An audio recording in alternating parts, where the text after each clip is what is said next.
The oil giant BP says its latest attempt to seal the Gulf of Mexico oil spill appears to be working. The static kill operation forces heavy synthetic fluid called drilling mud down into the well. Earlier today, BP announced that the pressure in the well appears to be stabilizing. The news comes as the government has admitted the well was leaking as much as 12 times the amount of oil originally claimed. According to new estimates from government scientists, 62,000 barrels of oil were gushing from the well at the spill's peak, compared to initial estimates at the time of just 5,000 barrels a day. We'll have more on the spill after headlines.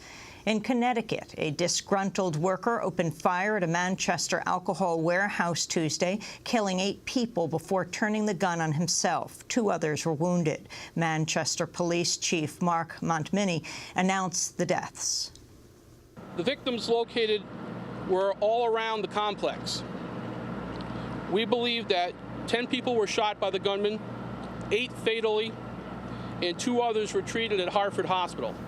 The shooter, Omar Thornton, had just agreed to resign after being caught stealing beer. Family members say Thornton had felt singled out and harassed as the only African-American worker at the site. The shooting came as 2 people were killed and 6 wounded after a gunman opened fire at a gathering in Indianapolis, Indiana. In a statement, Paul Helmke of the Brady Campaign to Prevent Gun Violence said, quote, "We make it too easy for dangerous people to arm themselves. We need to come to terms with this horror in our country," he said. The Senate has opened debate on Elena Kagan's nomination to the Supreme Court. Kagan's expected to be confirmed before the Senate begins its summer recess at the end of the week. On Tuesday, Democratic Senator Patrick Leahy praised Kagan's nomination. Solicitor General Kagan not only has the necessary qualifications to be a Supreme Court justice, but has also demonstrated her respect for the rule of law, her appreciation for the separation of powers.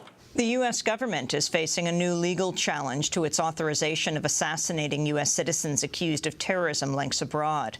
On Tuesday, the Center for Constitutional Rights and the American Civil Liberties Union filed a lawsuit over the government's refusal to allow legal action targeting the assassination policy.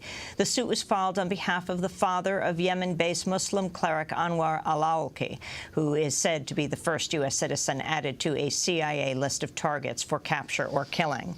Last month, al-Awlaki was specially designated global terrorist, which makes it a crime to represent him in court. Bill Quigley of the Center for Constitutional Rights says Awlaki is entitled to legal redress. The issue in this case is the right of citizens to be able to go to court to challenge government action. Here, the government is trying to assassinate a U.S. citizen who they say is a terrorist. The ACLU and the Center for Constitutional Rights are trying to go into court to challenge that assassination effort. But at this point, we have to get permission from the government to even go into court to represent them to raise these constitutional issues. So we think that's unconstitutional, and we're asking that the court strike that down and allow us to get to the point of this, which is under what circumstances can the government execute somebody without due process of law. The death toll from some of the worst floods in Pakistan's history has increased to over 1,500 people. The United Nations says nearly 1 million people have been displaced, with nearly 2 million in need of food aid. The toll is expected to rise in the coming days. Relief efforts are expected to be further delayed by continued rainfall. In Iraq, 17 people were killed Tuesday in a number of attacks. 10 people were killed in the southern city of Kut, which has seen some of the lowest levels of violence in recent years. A New York City panel has cleared the way for construction of a mosque and Islamic community center near Ground Zero. On Tuesday, the New York City Landmarks Preservation Commission voted to deny landmark status to an old building on the grounds of the proposed site, opening it up for new construction. The mosque plan had come under opposition from right-wing groups, including the Anti-Defamation League. New York Mayor Michael Bloomberg praised the vote, calling it a victory for religious freedom. Let us not forget that Muslims were among those murdered on 9/11. and that our Muslim neighbors grieved with us as New Yorkers and as Americans. We would betray our values and play into our enemies' hands if we were to treat Muslims differently than anyone else. The Obama administration is sending a representative to Japan to mark Friday's 65th anniversary of the U.S. atomic bombing of Hiroshima. It's the first time a U.S. envoy will attend Japan's annual ceremonies marking the attack. An estimated 140,000 people were killed instantly or died within a few months after the bombing. 3 days later, another U.S. plane dropped a plutonium bomb on the city of Nagasaki, killing about 80,000 people. Senate Democrats have delayed a vote on ratifying the new Strategic Arms Reduction Treaty signed with Russia earlier this year. The treaty calls for the U.S. and Russia to cut their deployed arsenals to 1,550 nuclear warheads and 700 missile silos and bombers each. Senate Foreign Relations Committee Chair John Kerry said the vote will have to come later in the year to address Republican demands on preserving nuclear spending.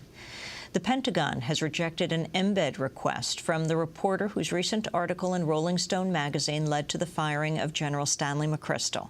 The reporter, Michael Hastings, quoted McChrystal and his aides making disparaging remarks about top administration officials. The Pentagon says it's denied Hastings' request to embed with U.S. troops in Afghanistan because it can't trust him to abide by military reporting rules.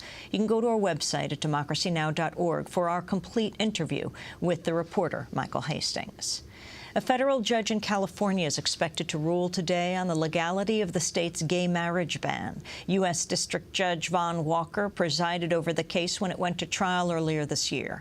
Gay marriage supporters are seeking to overturn Proposition 8, which was approved in November 2008. The activist Marilyn Buck has died at the age of 62. Buck died on Tuesday, just weeks after her release from prison, after serving 25 years of an 80-year sentence for her role in several politically motivated incidents, including the prison break that freed Assata Shakur. And a correction to a mention on yesterday's broadcast of Republican Congressmember Mike Rogers, who said that execution would be an appropriate punishment for the accused military whistleblower Bradley Manning if found guilty in the WikiLeaks case. Congressman Rogers is from Michigan, not Alabama. And those are some of the headlines. This is Democracy Now!, democracynow.org, The War and Peace Report. I'm Amy Goodman.